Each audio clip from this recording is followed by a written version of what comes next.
persatuan pelajar pun.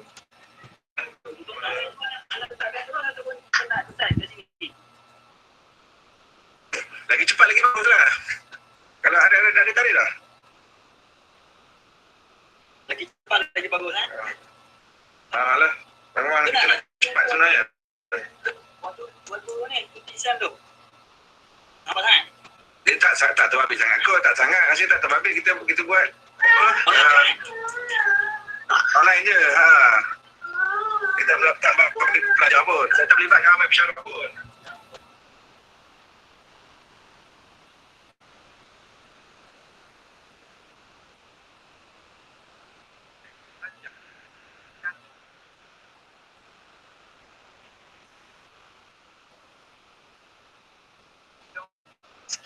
Kan?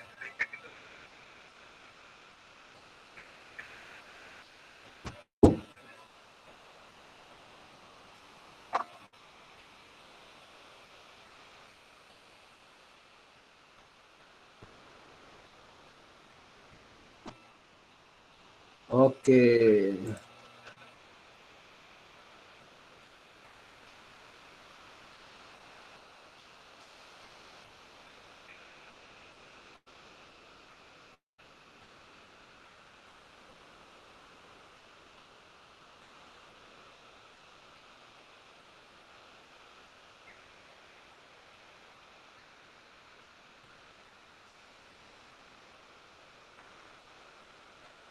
Okay, kita tunggu semua siap tu. Jadi kita dah ada top 5. Rasa tengok berubah atau tak. Ada Nadira, ada Aliyah, Jasmine, ada Salwa, Alizah dan Sofia. Sofia dah tukar. Nadira di atas. Okey. Dan Akira top 5 yang baru masuk yang latest. Sofia dah turun. Okay, mungkin Nafa ni akan naik ke atas. Ya, nasib baik dalam sikit ni. Okay. Ada Syahira, Farah dan Izian belum siap lagi. Ini dia siap lagi.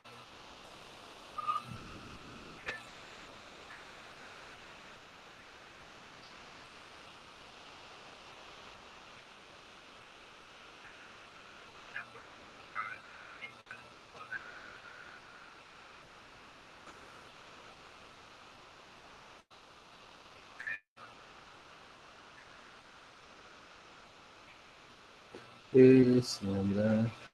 2 orang lagi. Ya. Okay, saya rasa tak betul juga dah yang tempat kelima ni. Okay.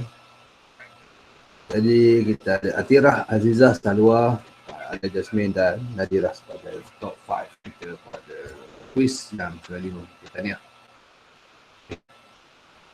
Ini saya ucapkan. Okay. Dan kita teruskan saya end the session. Okay, kita terus review kepada soalan. Yang mana yang ramai salah, yang mana yang betul. Okay, tahniah kepada kelima-lima tadi.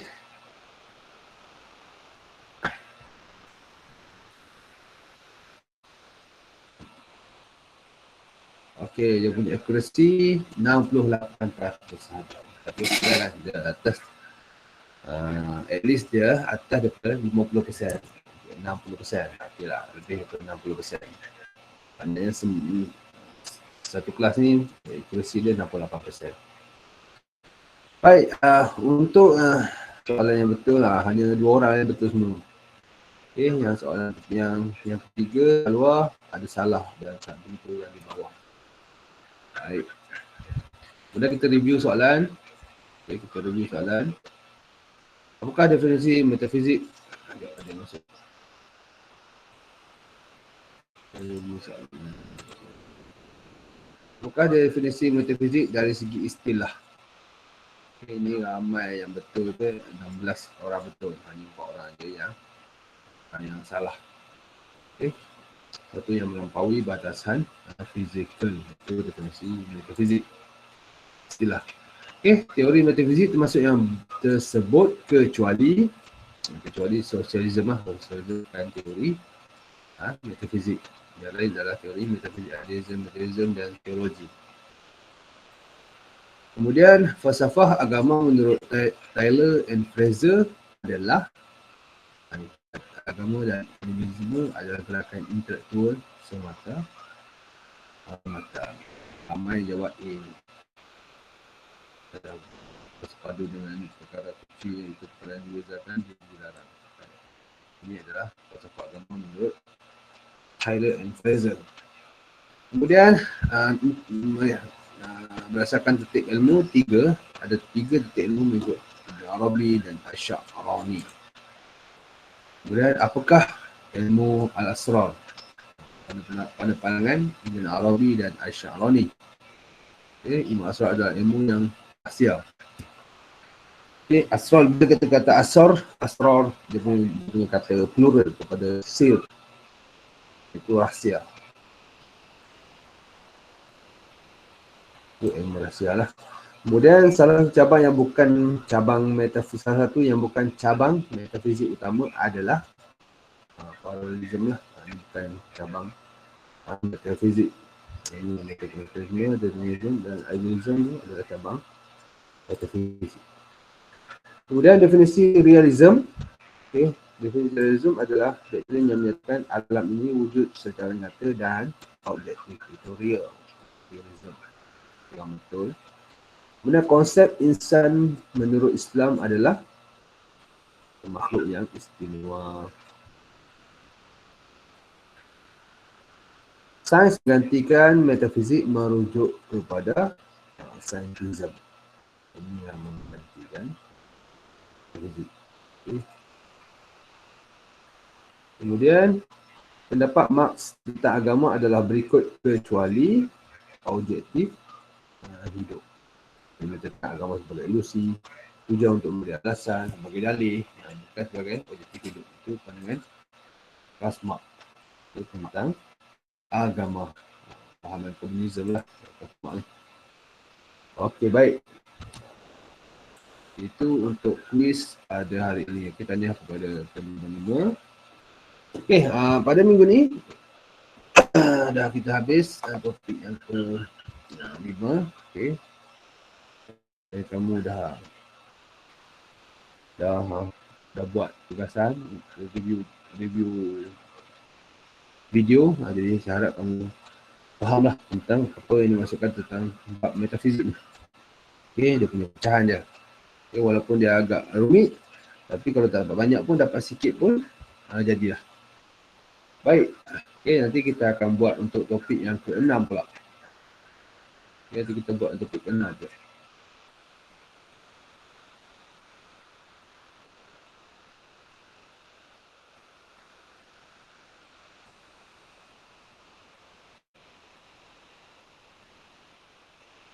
Okey.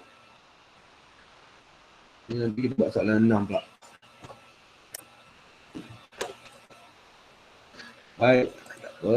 Okey, pada minggu ni kalau kamu tengok dalam okey, ni bab 6 ni saya ada bagi link Jamboard. Okey, link Jamboard. Apa yang perlu kamu buat adalah setiap grup ada sebanyak 10 grup kan. Okey, setiap grup saya ada bagi tugasan untuk Jamboard. Dan apa yang perlu kamu buat, kamu perlu menggunakan kreativiti kamu untuk menghuraikan tentang setiap elemen yang telah saya bagi. Berdasarkan slide lah. Okay, kalau kamu ada maklumat tambahan, boleh masukkan. Okey. Dan pukul 11 nanti, pukul 11:05 minit, kita akan bentang. Setiap kumpulan akan bentangkan apa yang dia dah buat tentang huraikan tentang topik yang ke-6. Okay. Pukul 11 setiap kumpulan perlu bentangkan tentang topik yang ke-6. Pecahan-pecahan dalam fragmen dalam topik yang ke-6. Apa yang dia faham dan apa maklumat tambahan yang boleh dibawa tentang Topik yang keenam iaitu tentang epistemologi. Okey, setakat tu faham? Boleh?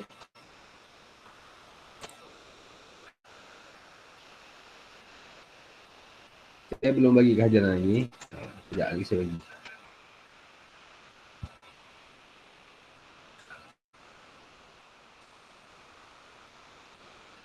Okey, jadi semua orang boleh masuk dalam grup, boleh buka e-learning dan tekan link Jamboard ni dan kamu boleh bergerak dalam kumpulan untuk menghuraikan tentang topik yang ke-6 yang saya bagi pecahan-pecahan dalam topik yang ke-6. Slide dia ada dalam e-learning. Saya dah masukkan. Okay, cuma kamu perlu tambah maklumat tambahan apa yang kamu nak huraikan lebih lanjut lagi tentang epistemologi. Okay, kita akan habiskan. Okay, tentang bab 6, saya bagi ringkasan dulu. Bab 6 adalah bab yang ketiga terakhir. Okay.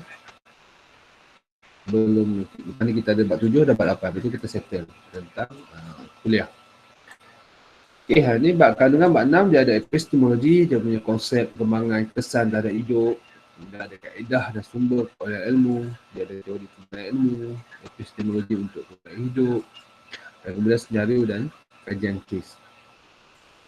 Okay, dan saya telah ambil dia punya fragment dia tu dan saya letak dalam Jamboard tu supaya kamu boleh huraikan lagi. Apa yang kamu nak huraikan lagi tentang, nak ceritakan, nak bentangkan tentang bab epistemologi ni. Tadi saya dah ajar sampai topik yang keempat. Okay, jadi untuk topik yang ke belakang ni saya nak kamu berinteraksi dalam kumpulan kerjasama untuk huraikan tentang epistemologi dan bentang balik kepada kelas supaya kita sama-sama boleh ambil manfaat tentang topik yang kelima ni.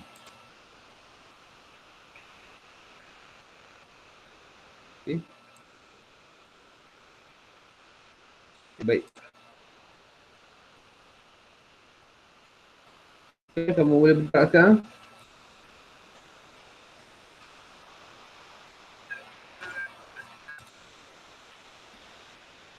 Okay, kita jumpa pada pukul 11.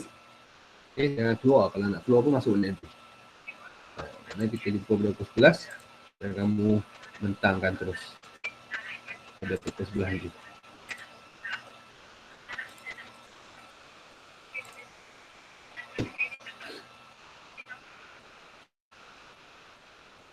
Nanti hasil tembok tu saya akan letakkan dalam e-learning. Nanti hasil tembok tu saya akan letak dalam e-learning. Jadi semua orang boleh tengok apa yang kita dah buat tentang bab yang ke-6. Okay, setiap kumpulan boleh letak nama dan huraikan. Letak nama kumpulan, huraikan tentang topik-topik yang telah saya bagi. Kalau kamu nak tambah lagi pun, nak tambah point, nak buat cantik pun lagi bagus. Okay. Baik, kita jumpa pukul 11. Nanti kumpulan 1, pukul 11, boleh bentang. Okay.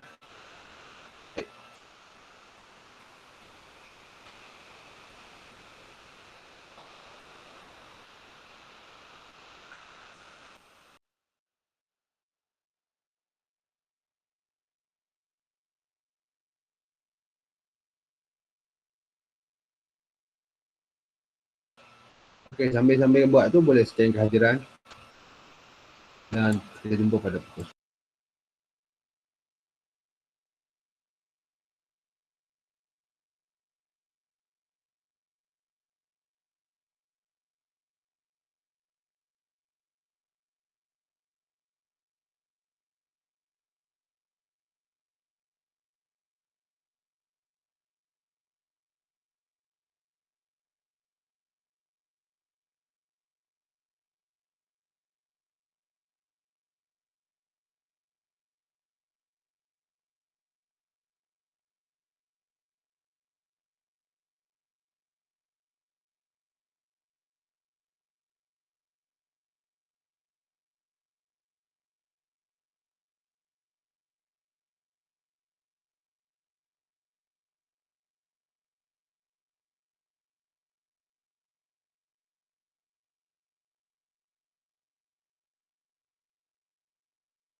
Okey, Assalamualaikum dan selamat sejahtera. Boleh berbintang?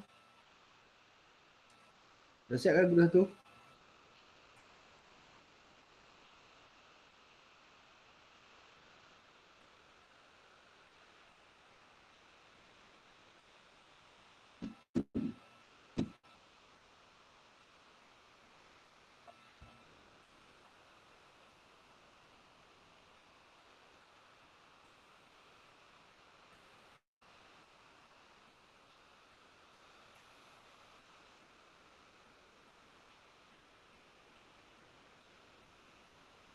Guru satu dah siap? Belum lagi sikit.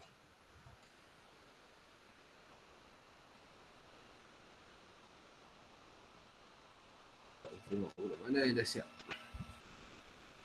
Okey, guru satu dah siap lagi. Dah okey dah ni. Guru dua belum siap lagi. Guru tiga masih lagi berjalan. Guru empat boleh ni? Guru empat, guru lima, guru enam pun dah siap. Okey, guru empat. Okey, guru empat mulakan dulu. Buat cantik ni.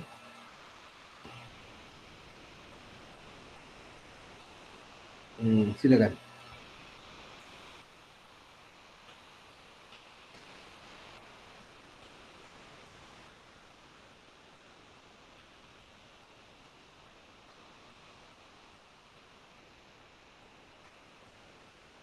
Guru empat.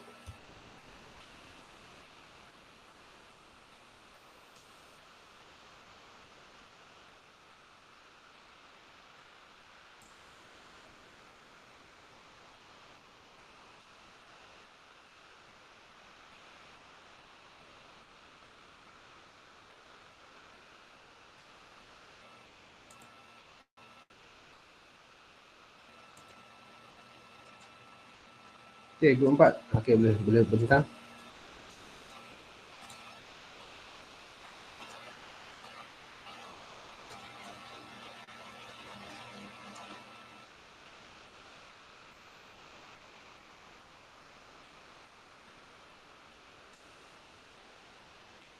Guru empat tak ada. Oh, belum.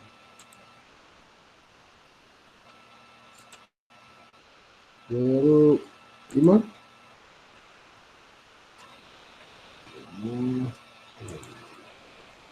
Okey, guru enam. Guru enam tang. Okey, guru enam. Guru enam start dulu. Tengok dah siap tu. Ada dah, dia dah. Okey, silakan guru enam.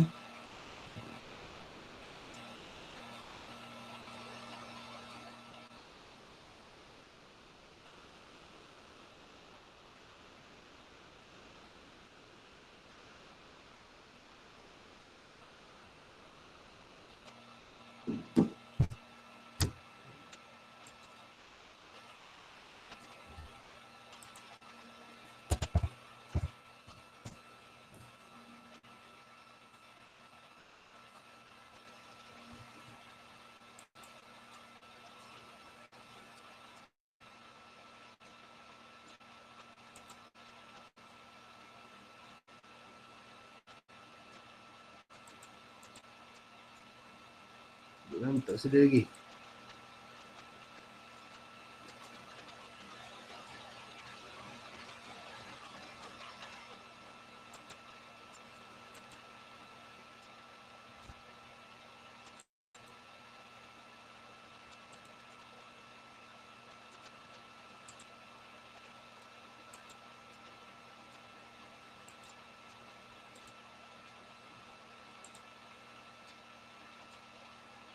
Okeylah, guru enam tak sedia lagi. Guru satu balik lah.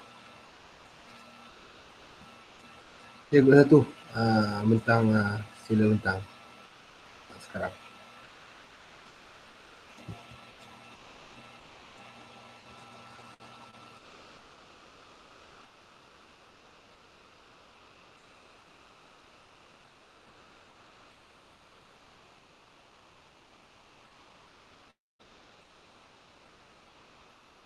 Assalamualaikum. Saya wakil Kub 1. Kami saya ingin membentangkan tentang definisi istilah. Terdapat 5 istilah untuk bab ini. Yang pertama ialah epistemologi. Epistemologi iaitu maksudnya sains atau kajian secara falsafah yang berkaitan dengan ilmu atau ringkasnya sebagai teori ilmu. Dia maksudnya teori ilmu. Seterusnya falsafah. Falsafah daripada bahasa Latin iaitu philo dan sophia. Philo ni maksudnya cinta, manakala sophia ialah kebijaksanaan. Jadi dasarnya falsafah ni ialah cintakan kebijaksanaan. Seterusnya sains. Sains ni ialah ilmu pengetahuan yang sistematik dan dapat dibuktikan kebenarannya. Sains juga didefinisikan sebagai ilmu yang diperoleh daripada metodologi saintifik. Seterusnya ialah agama. Agama merupakan kepercayaan kepada Tuhan ataupun sistem kepercayaan yang melibatkan komuniti. Dan yang terakhir ialah ilmu. Ilmu ialah pengetahuan dan ilmu juga sebagai penghubung antara yang tahu iaitu subjek dan juga apa yang diketahui iaitu objek. Saja. Terima kasih. Itu saja. Jadi apa maksud apa kaitan epistemologi dengan semua benda ni? Epistemologi ni dia mengandungi cabang-cabang ni iaitu sebab dia teori ilmu, dia ilmu ni berkaitan dengan sains dan teori ni berkaitan dengan falsafah dan juga ilmu ni juga dikaitkan dengan agama. Jadi dia itulah kaitan antara epistemologi ni dan maksud-maksud yang lain.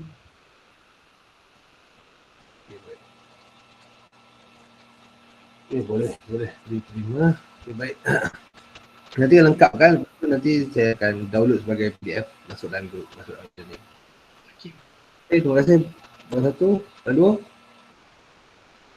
Ada bunga ni. 2, perkembangan epistemologi.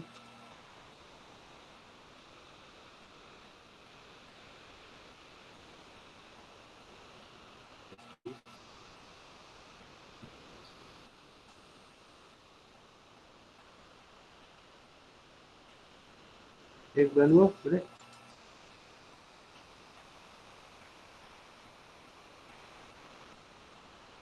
Dua minit.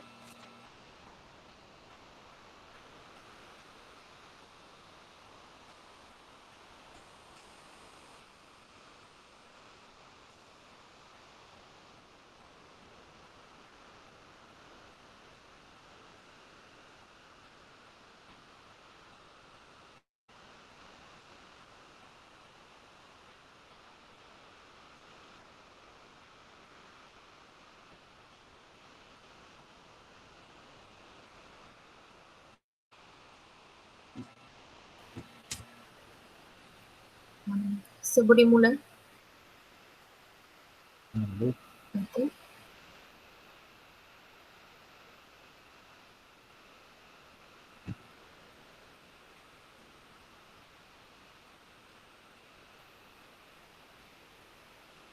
Doktor, saya boleh mula? Boleh. Okay, pasal perkembangan epistemologi terdapat 4 fasa, iaitu fasa pertama zaman Yunani kuno di masa abad 3 sebelum Masehi sehingga 6 sebelum Masehi. Fasa ini tentang pemikiran tentang pengetahuan yang bersifat kritikan terhadap mitologi. Mitologi itu ialah dunia dewa-dewi. Fasa ini terkenal sebab ada yang muncul filosof yang bertanya pasal hakikat alam semesta. Dalam fasa ini, antara tokoh yang mengembangkan pengetahuan reflektif ialah Socrates, Plato dan Aristotle. Fasa kedua ialah zaman Romawi, iaitu pada abad 6 hingga 15 Masihi. Fasa ini kurang dikenali sebab dia kurang ditanda dengan pemikiran pengetahuan sistematis. Tetapi zaman ini berkembang pemikiran tentang negara, perang, hukum, politik, perdamaian, sastra dan kebudayaan. Tokoh-tokoh yang terlibat dalam zaman Romawi ini ialah Stoa, Epicurus, Plotinus. Fasa ketiga ialah zaman abad pertengahan ataupun tak dengar.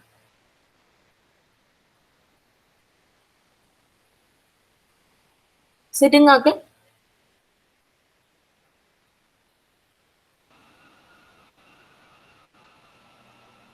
Okay. Fasa ketiga ialah zaman abad pertengahan, juga dikenali sebagai abad teologi. Dia adalah abad 6 hingga 15 Masihi.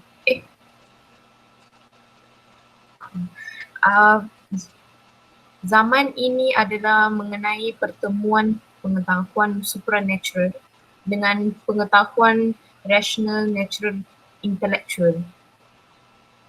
So dia adalah aliran skolastik yang menjalin kesepaduan sistematik antara ajaran agama dan ajaran manusia. So terdapat tokoh utama dalam zaman abad pertengahan ialah Augustinus, Thomas Aquinas, itu saja. Last fasa keempat iaitu zaman moden, dikenali sebagai zaman awal, abad awal. Masa tu hidup tidak lagi didominasi oleh Kristian. Manusia menentukan kehidupan sendiri. So, daripada situ muncul aliran epistemologi. Dari situ muncul tokoh seperti René Descartes, John Locke, Francis Bacon dan lain-lain. Tapi dalam fasa itu ada beberapa krisis iaitu budaya dan revolusi keagamaan, revolusi ideologi, revolusi politik dan sebagainya.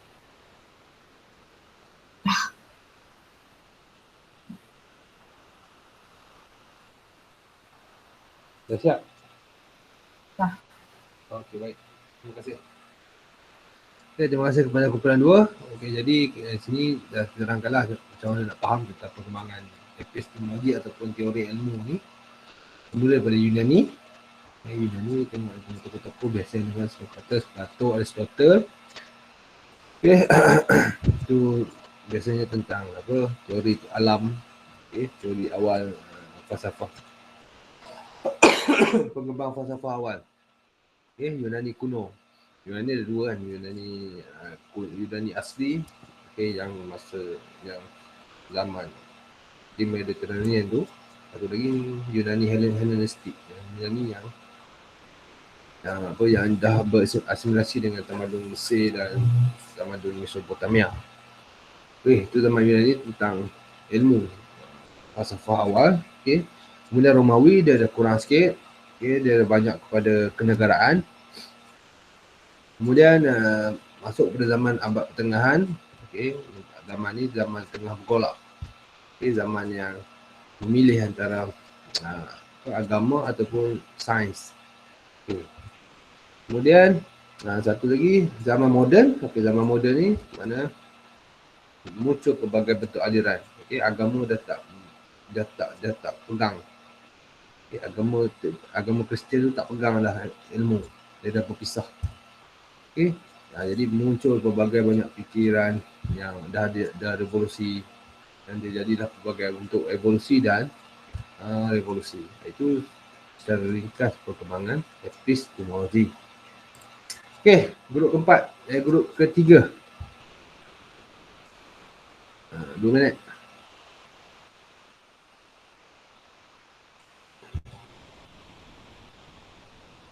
ketiga.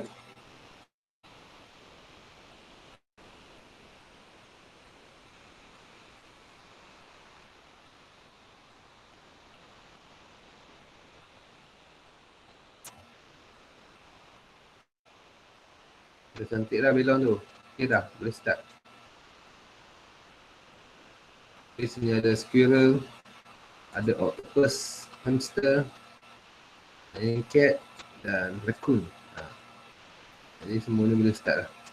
Okay. Jangan lupa sekali yang kalau group yang tadi tu letak nama ahli kumpulan sekali. Tak ada nama ahli kumpulan. Ini pun tak ada nama ahli kumpulan. Jadi kita tak tahu apa yang buat. Kat sini dia hanya tak nama hewan je. Jadi salah nak. Kalau tak nama ahli kumpulan. Tulis je nama ahli kumpulan. Kita saya kenal siapa yang buat. Okay, tak apa. Okay, untuk group 3 bentang tu. Nanti tambah lain.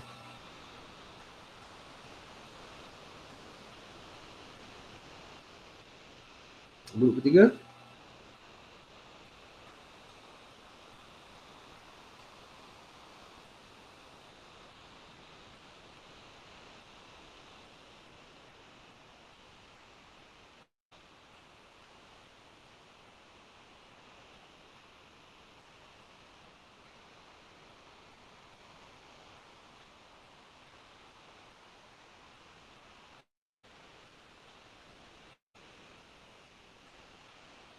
Group 3.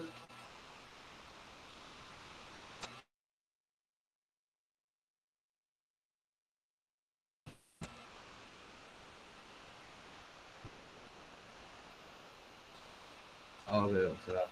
Dengar. Assalamualaikum. Dengar tak? Okay. So, bertiga yang akan bentangkan tentang kebenaran ilmu.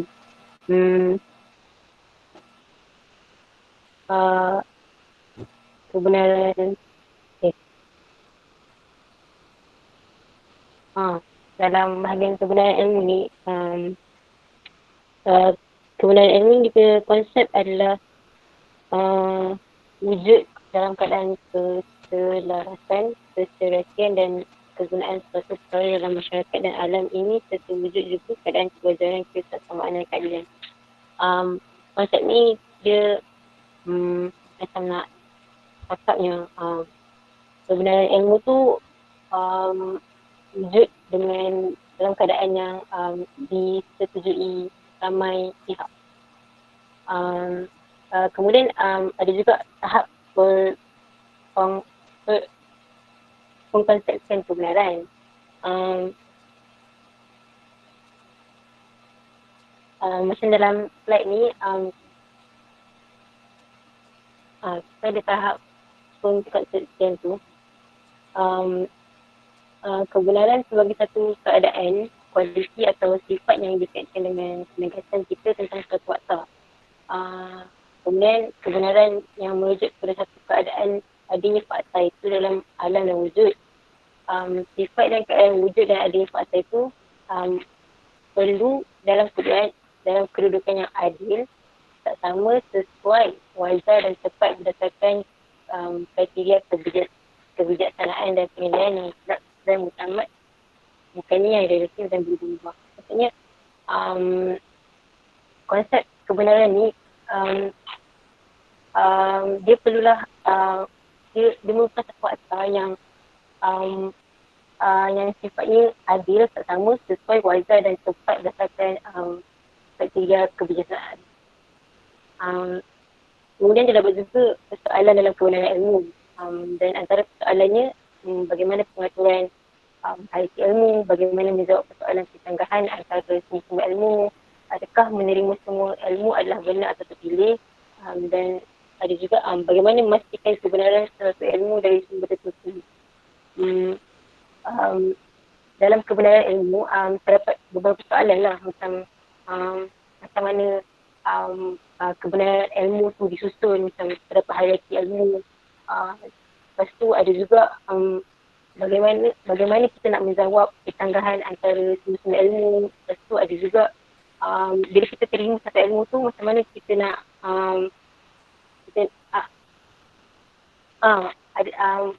ada soalan, adakah perlu menerima semua sumber ilmu yang benar atau terpilih? Maksudnya perlu ke kita menerima semua ilmu. Yang akhir sekali adalah bagaimana memastikan kebenaran satu ilmu dari sumber tertentu. Maksudnya kan kita ada banyak sumber. So macam mana kita nak tentukan sumber tersebut adalah benar. Ini adalah antara persoalan dalam kebenaran ilmu.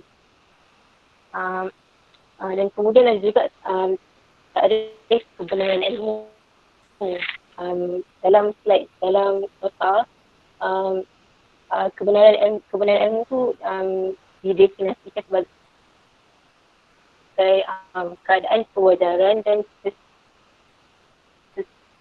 kesesuaian dan dari segi keselarasan dan keselarasan antara penegasan dengan fakta dan juga dari segi keadaan dan sifat fakta itu yang wujud dalam keadaan adil, seksama, sesuai dan wajar berdasarkan kriteria kebijaksanaan dan penilaian yang mutlak dan utama daripada autoriti yang sah dan absah.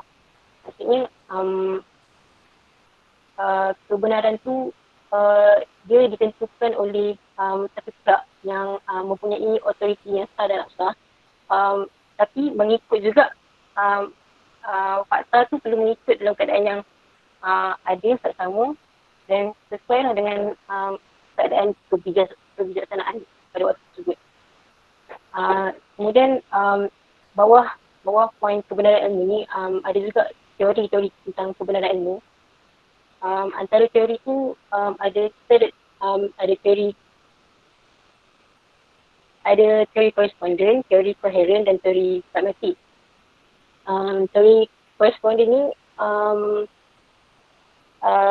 teori kebenaran tentang berdasarkan keselarasan antara penegasan dengan fakta. Kalau boleh tengok dalam slide ni, dia cakap macam ni, teori berdasarkan keselarasan antara penegasan dan fakta.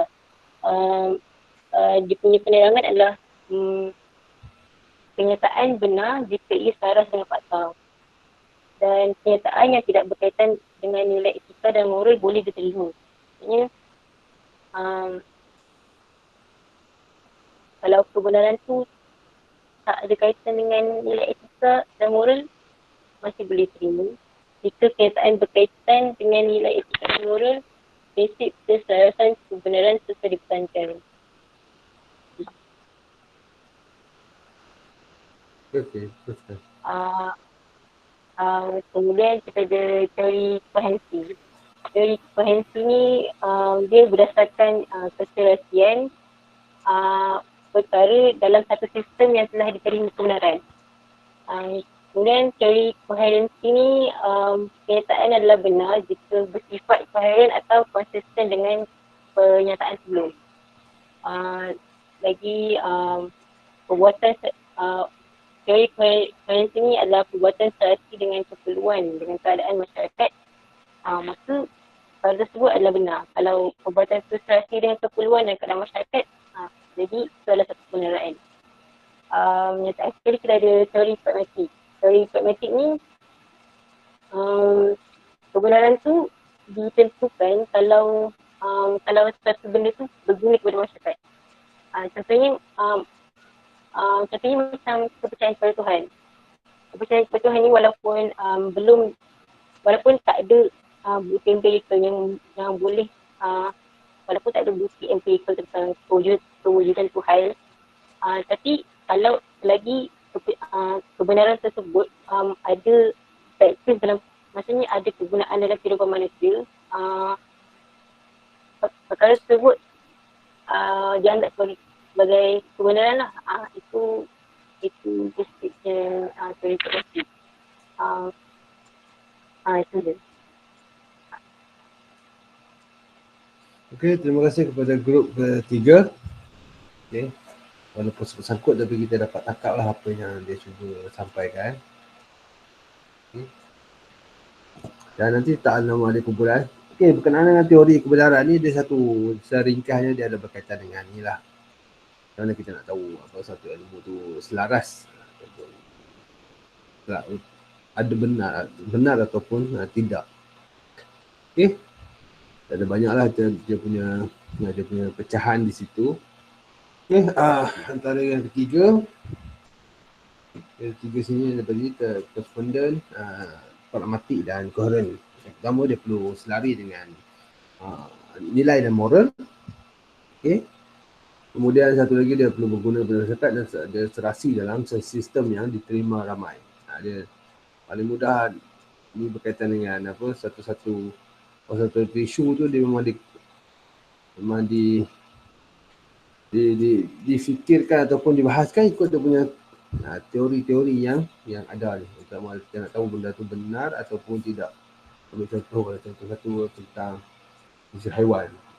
Kenapa golongan Berger tu sangat menentang, yang ekstrim lah, sangat menentang kepada haiwan punya jangan jadi haiwan sebagai makanan. Kenapa? Semua tu dibahaskan.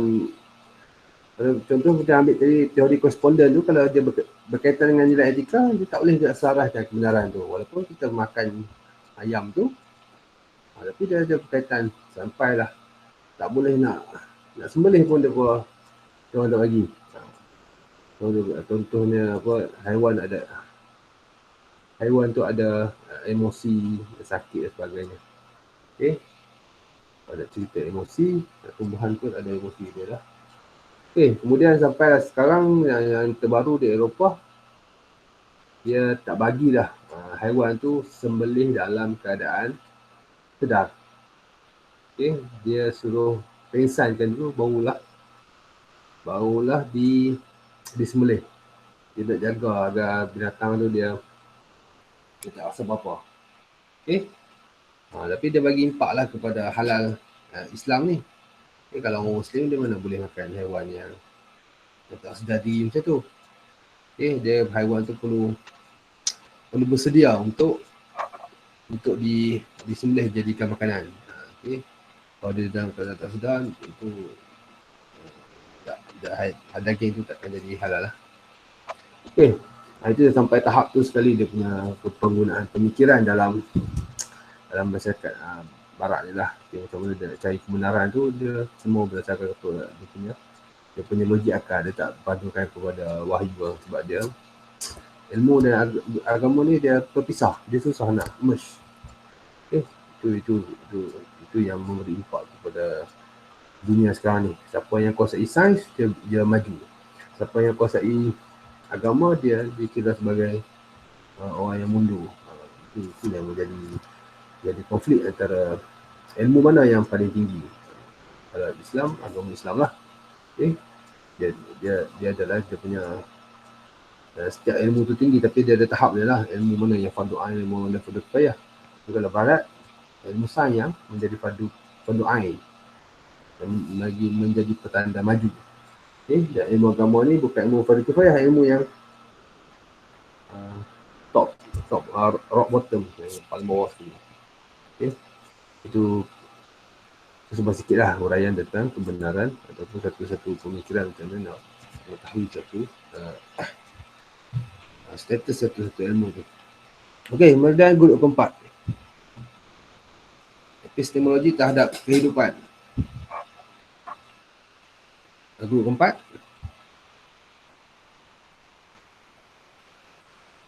bawah tak? Ada ni ramai. Ada hamster, acorn, octopus dan raccoon.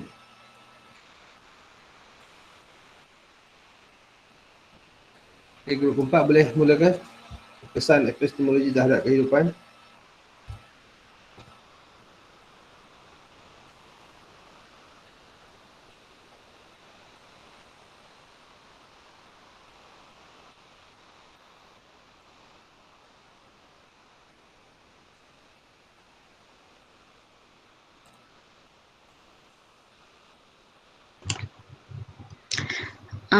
Bismillahirrahmanirrahim. Dengar tak? Okey, jelas. Okey, kesan epistemologi terhadap kehidupan. Sebenarnya dia ada banyak lagi kesan, tapi ni antara kesan-kesan dia. Okay, yang pertama, epistemologi ni dapat menentukan kemajuan sains dan teknologi. Sebabkan epistemologi ni kan pasal teori ilmu kan, ada macam-macam, ada banyak pecahan daripada segi falsafah, agama, sains dan sebagainya. So bila kita dapat memahami sesuatu ilmu tu daripada segi sumber dia, daripada segi kebenaran sesuatu ilmu tu, kita akan lagi dapat mengetahui dengan lebih dalam lah apa sains dan teknologi tu kan. Lepas tu kita dapatlah membantu, memudahkan kehidupan seharian. Okay, lepas tu yang kedua, dapat meningkatkan kefahaman seseorang itu untuk mengaplikasikannya ke dalam kehidupan harian. Yang ni berkaitan dengan ilmu jugalah. Bila kita dapat memahami sesuatu ilmu tu, dah tentulah kita dapat amalkan dalam hidupan harian kan. Kita ambil contoh simple macam pasal ilmu dari segi agama, pasal Islam. Okay, kenapa kita kena solat ke, kita dapat tahu apakah kebenaran dia, okay, sumbernya daripada mana, betul ke tak benda tu kan semua. Okay, jadi kita dapat aplikasikannya dengan lebih mudah dan dengan lebih yakinlah dalam hidupan seharian. Okay. Kesan yang ketiga iaitu memahami pola pemikiran, yakni cara dan sumber dapat mengubah jalur pemikiran seseorang. Kalau kita belajar sesuatu ilmu, kita dapat memahami teori-teori ilmu tersebut, benda tu akan membuka pemikiran kita. Kita akan dapat lebih tahu dengan jelas, okay, apa tujuan kita dekat dunia ni semua macam tu.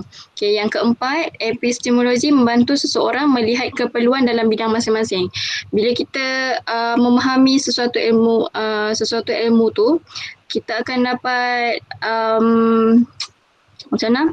Dapat lebih dapat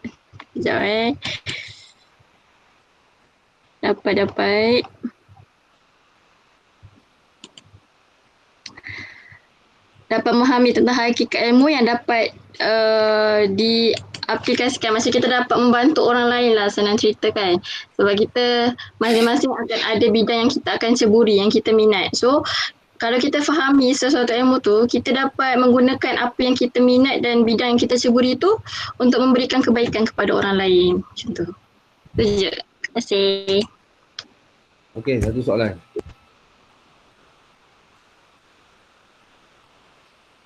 Satu soalan. Soalan? Okay, satu soalan ke? Jadi kalau orang Malaysia ni, kenapa dia tak mampu untuk membuat vaksin COVID-19? Adakah epistemologi tak cukup hebat ke? Rasa banyak pakar lah.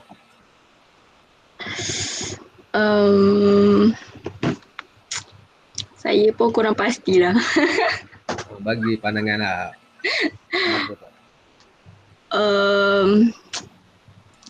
Mungkin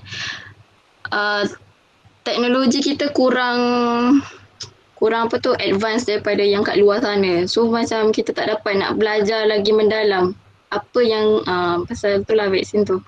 Kot. Terima kasih kepada grup keempat dan kemudian kita pergi pada grup yang kelima.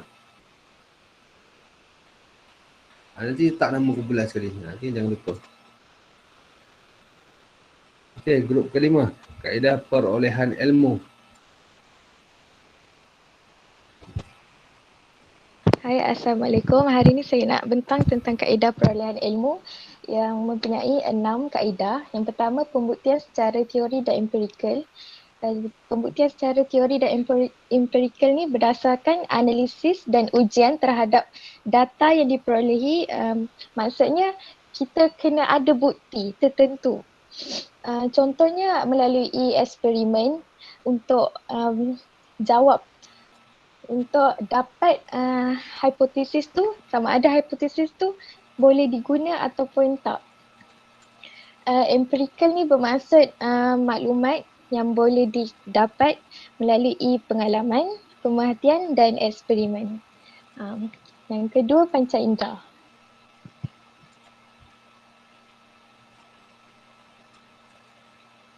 Korang ke? Seterusnya panca indera.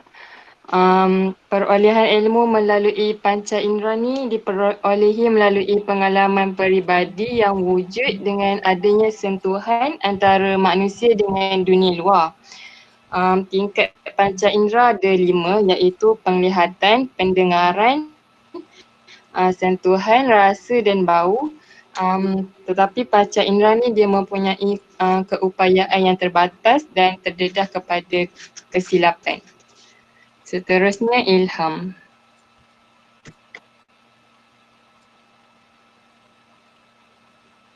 Ilham.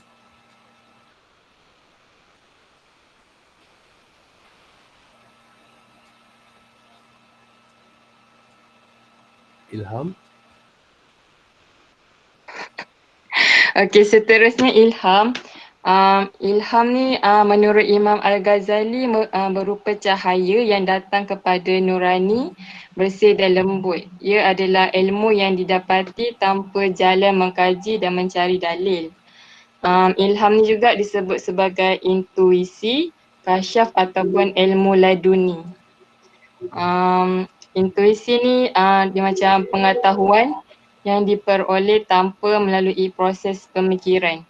Contohnya seseorang yang pemikirannya tertumpu kepada sesuatu masalah tiba-tiba mendapat jawapan tanpa proses yang berliku-liku. Intuisi itu juga berlaku dalam keadaan tidak sepenuhnya sedar, iaitu ketika tidak difikirkan ataupun dikehendaki. Seterusnya amalan dan pengalaman.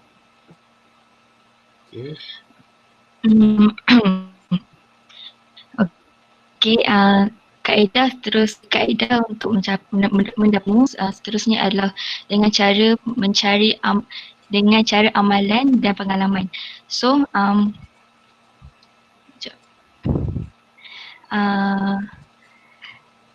pengalaman ni sebenarnya bukanlah satu perkara yang datang sendiri, tetapi kita sendiri yang perlu mencari pengalaman tu.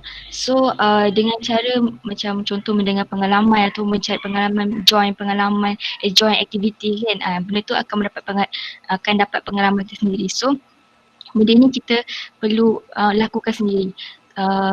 Pengalaman ialah proses di mana kita mengamalkan ilmu yang dipelajari.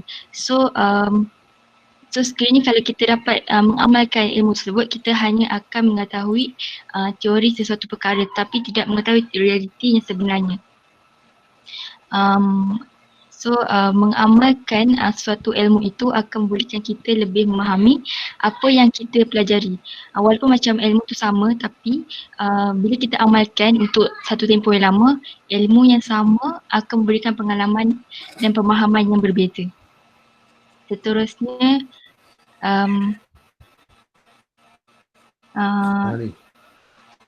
panca indera.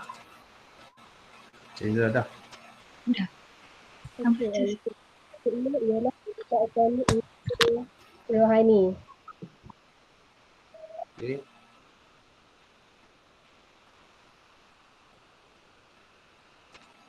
Unsur rohani ni melibatkan 4, iaitu akal, nafsu, hati dan roh. Akal ni di mana berfikir menggunakan akal adalah kelebihan manusia berbanding makhluk lain. Manusia juga dapat membezakan mana yang baik dan mana yang buruk. Seterusnya. Okey, yang seterusnya adalah ilmu yang diperoleh melalui wahyu, iaitu ilmu nakli. Ilmu nakli ini juga ilmu yang berdasarkan kepada Al-Quran dan Sunnah. Ilmu ini biasanya jenis ilmu ini mempunyai fardu ain serta fardu kifayah, iaitu ilmu yang wajib dipelajari oleh semua Muslim, iaitu orang Islam. Ia mengandungi ajaran-ajaran mengenai akidah, syariah dan akhlak yang tidak akan mampu dicapai melainkan dengan perantaraan wahyu dan hidayah daripada Allah. Okey, seterusnya ilmu nakli ini juga bersifat mutlak dan paling tinggi tahapnya. Ia berada di luar jangkauan fikiran dan dari cerapan panca indera manusia. Ilmu ini yang menjadi santapan rohani manusia dan pedoman yang bernilai abadi.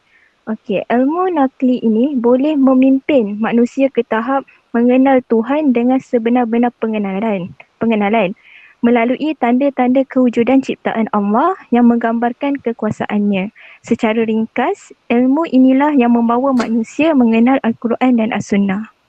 Okey, itu sahaja. Okey, terima kasih. Okay, nanti tak nombor pula ya. Okey, sebentar yang baik. Okey, okey, bulan 6. Bulan 6, tak akhir? Ada. Okey. Kira. Assalamualaikum dan salam sejahtera. Hari ini saya ingin membentangkan tentang sumber perolehan ilmu. Sumber ilmu ni adalah di antara akal dan pengalaman. Yang terbahagi kepada dua iaitu a priori dan a posterior. A priori adalah ilmu didapati melalui penaklukan tanpa pengalaman dahulu. A posterior adalah ilmu didapati daripada pengalaman atau sesuatu yang tidak terpisah daripada pengalaman. Antara sumber perolehan ilmu adalah inspirasi, intuisi, ilham. Intuisi adalah kuasa spontan memahami atau memperoleh sesuatu ilmu tanpa penaklukan dan pentelahan secara sedar. Intuisi sebagai sumber ilmu adalah kesedaran panca indera, suara hati, naluri iaitu keupayaan dalaman, keupayaan luar jangkauan dan firasat. Intuisi ni ahli sains tak mengakui kaedah ini sebab intuisi ni macam gerak hati seseorang macam itulah. Tapi walau bagaimanapun intuisi ni tetap menjadi kaedah pertama yang memberi cetusan dan idea. Okay, seterusnya adalah ilham. Ilham adalah pengalaman jiwa yang bersifat subjektif dan pengalaman peribadi dan dia tidak boleh digambarkan dengan perkataan secara tepat. Okay, seterusnya saya bagi kepada yang seterusnya. Okay, seterusnya pengalaman dan juga panca indera. Pengalaman ni segala ilmu yang kita belajar ni kita perlu amalkan sebab ilmu tanpa amal macam sia-sia. Dan lagi satu panca indera dia merupakan pengetahuan yang diperolehi oleh manusia melalui kelima-lima panca indera. Contohnya macam mata, hidung, perasaan tu macam kita punya kulit lah, kita rasa, telinga dan juga lidah. So pengetahuan ini disebut sebagai pengetahuan empiris. Okey, daripada panca indera ni dia merupakan satu sumber ilmu sebab di mana dalam panca indera kita akan dapat data. Data ni merupakan maklumat daripada panca indera yang dihantar ke otak. Somatik ialah proses data. Okey, contohnya contohlah ni contoh paling simple. Kalau kawan kita cubit kita dapat data kawan kita cubit. So somatik proses yang kita dapat bila orang cubit kita akan rasa sakit. So yang sakit tu lah dia punya hasil data tu, proses data yang kita dapat. Okay, contohnya lagi satu halusinasi pula. Halusinasi ni merupakan maklumat dalam otak seperti mimpi dan lain-lain. Itu saja. Okay, Assalamualaikum. Saya akan bentangkan tentang wahyu. Maksud wahyu ialah ilmu yang disampaikan oleh Allah kepada Nabi dan Rasul. Kebenaran wahyu adalah bersifat mutlak. Wahyu ni adalah sumber rujukan utama bagi umat Islam. Maklumat wahyu ada yang boleh dikaji dan dibuktikan secara rasional dan empirikal seperti konteks alam. Dan ada juga yang tak boleh dikaji dan dibuktikan seperti alam roh dan zat Allah SWT.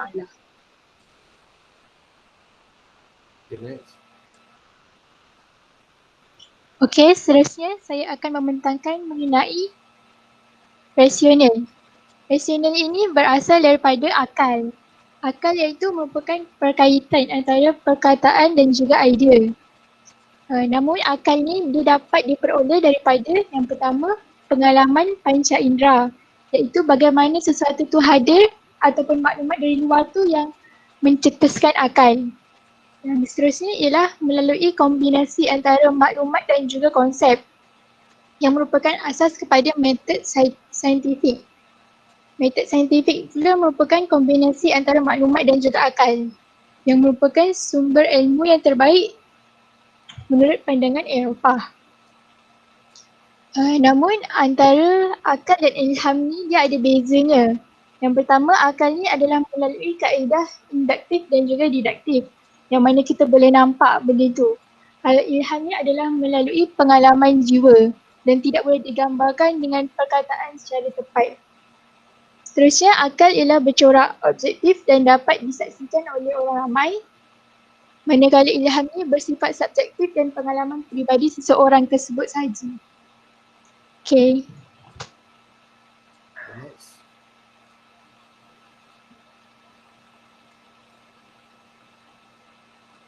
Dah habis dah?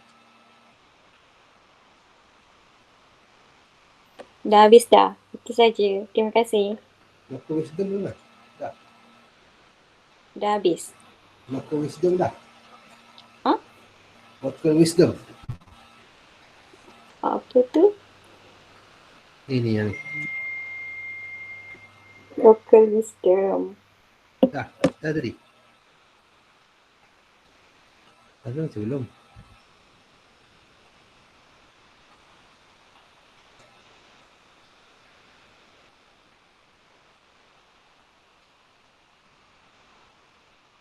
Dah huraikan dah? Belum? Belum lagi?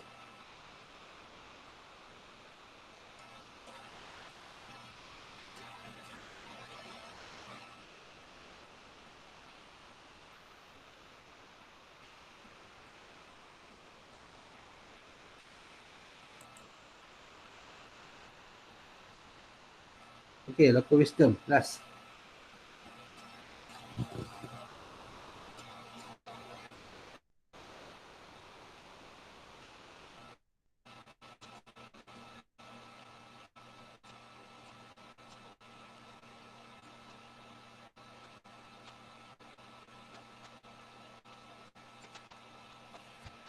Bulan 6.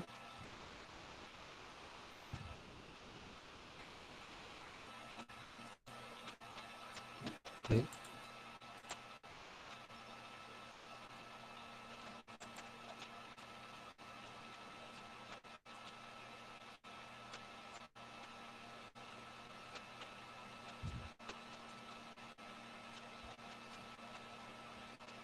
Bulan 6 mana?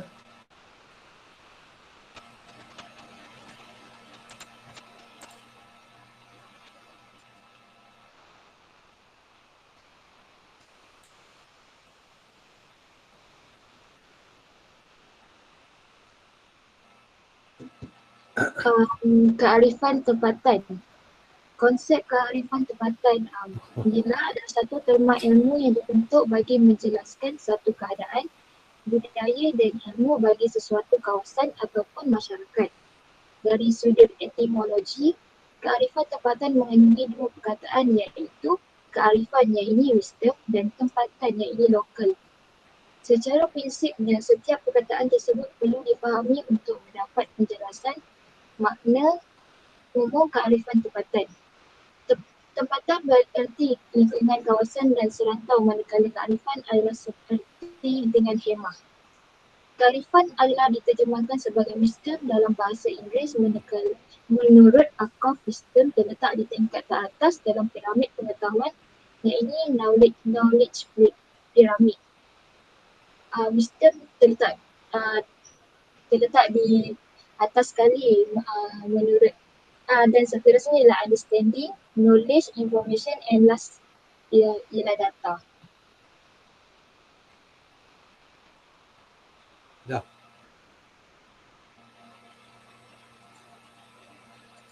Dah ke?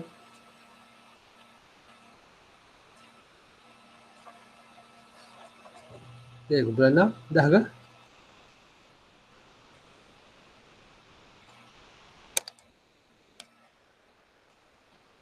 Kita putus ni.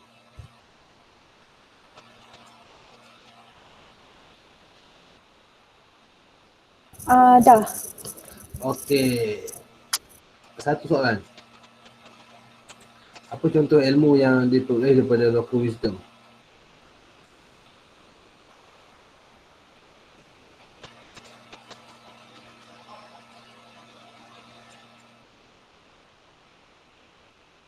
Soalan terakhir.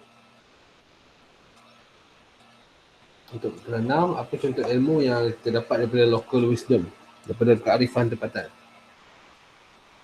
Kita sebagai masyarakat Melayu kan, apa contoh ilmu yang khas untuk daripada masyarakat Melayu sendiri? kita belum skop kecil lagi. Mana satu yang Melaka. Bismillah. Ilmu makrifah. Ilmu makrifat. Tu, rumah terbang tu. Ilmu makrifah. Ya ke doktor? Ilmu apa tu? Ilmu khusus yang sebagai gambaran, sebagai ilmu pembenaran. Ilmu makrifat ni dia berkaitan dengan ni lah apa. Dia punya dalam diri kan. Ilmu yang macam nak bertapa apa semua tu lah. Bisa dikenal sebagai ilmu makrifat. Okay, ada kat ilmu kalau berkaitan dengan nak cari contoh mudah, okay, masuk lagi memang dekat lah dengan tasawuf kan. Jadi memang makrifat tu memang tak lagi jauh lah. Kalau ajaran si tua tu memang dia pro lah, power lah buat makrifat ni. Baik, terima kasih. Kumpulan 6. Sama-sama doktor. Okay, tangan baik. Okay, kemudian ada lagi 2 topik. Okay, agama dan tradisi sebagai neraca kebenaran ilmu. Ni kamu boleh baca, tengok macam mana. Dia hanya tradisi ni panggil uruf lah. Okay, kita punya adat tradisi agama dan adat sebagai neraca kebenaran ilmu. Okay, agama suruh A, adat suruh B. So, kita nak merge-kan supaya dia jadi seimbang antara agama dan tradisi. Okay.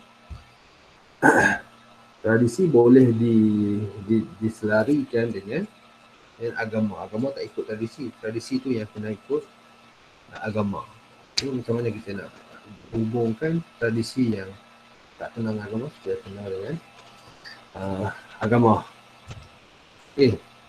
Jadi dia jadi satu sumber ilmu. Jadi agama dan tradisi tu boleh jadi satu sumber ilmu pada satu masyarakat. Dan kita boleh jadi hukum lah biasanya.